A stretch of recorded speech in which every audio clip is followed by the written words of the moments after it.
this party, this is the first time we had not come out of the ordinary, but through resilience and also commitment by party members in Anambra. You see, if God wants to help you, it takes out all the thorns along the way and also close to you. I know we have one united party in Anambra today. I want to also commend your resilience of staying, commit yourself to be the flag bearer of this party. I know it's not easy, but your commitment, I believe, and sincerity, God will see us through this election. Victory will be yours. I want to encourage you. We have started well from the evolution of the state executive to your emergence as our candidate. I think what you need to do is to go back and consolidate and vote all sons and daughters to make sure that everyone is part of the vote. With that, I assure you our total support and commitment, all the efforts we are going to put in our fight in Anambra. I cannot, what happened yesterday from the party. I want to seize this opportunity to comment, even though it's still sketchy, but I have to say something about it.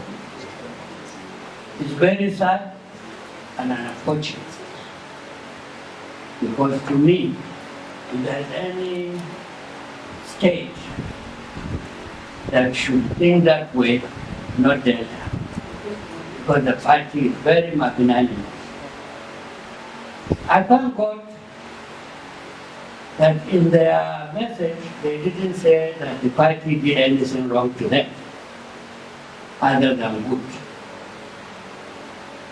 It's a decision taken by them, but the pains will be in us.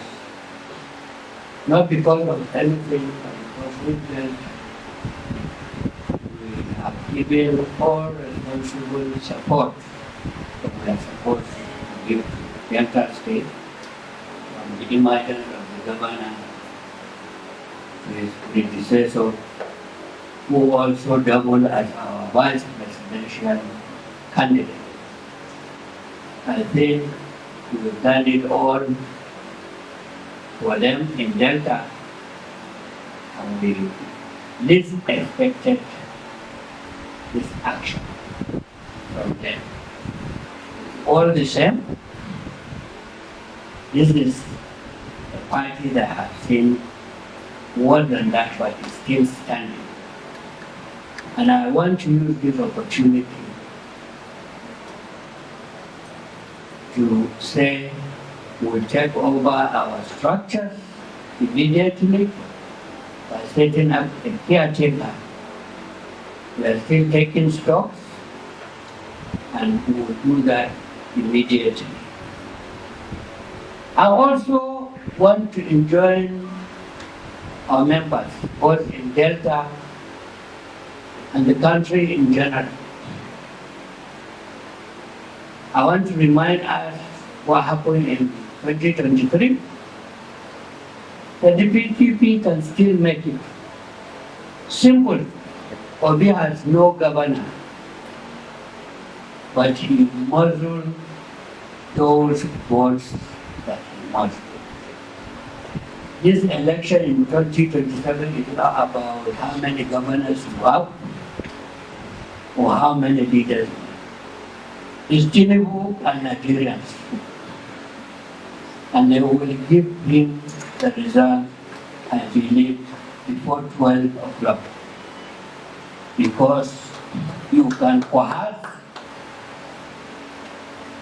persuade, and intimidate our members to come in support. But the ordinary man is feeling the pinch, and the decision is his.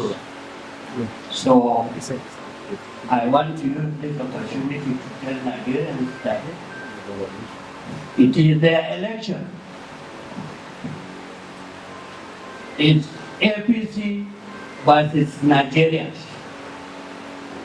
Not APC versus any governor or senator. APC versus Nigerians. So I want to urge all our families to close rank and rescue yourself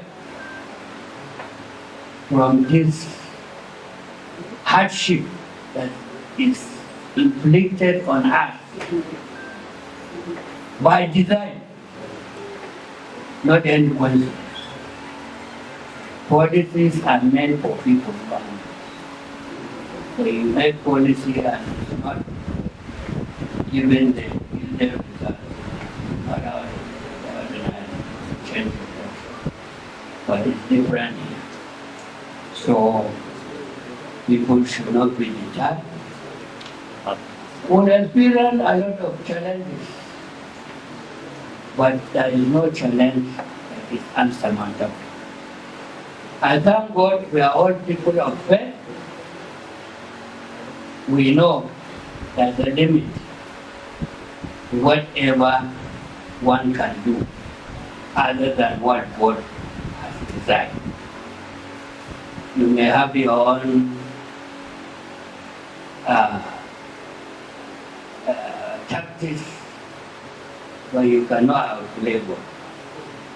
We leave our faith in the hands of God, and we believe He will help us out of this situation. Thank you very much.